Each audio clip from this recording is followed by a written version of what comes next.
So essentially we're going to be removing the existing flood wall and installing a new steel sheet pile wall. And that sheet pile wall we're going to encase in concrete and put a pool style fence on top for security.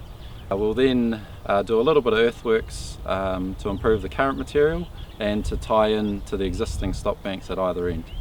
So essentially we did some investigations following the 2017 floods and basically showed that this old wall requires replacement, and essentially the new wall will provide much better seepage control down under the ground.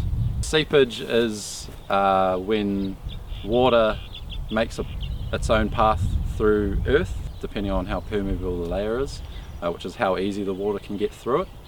And so basically there was a risk that the water could make a path in through under the wall. Upon completion, the residents of Edgecombe will have upgraded flood defences to protect them against any future flood events.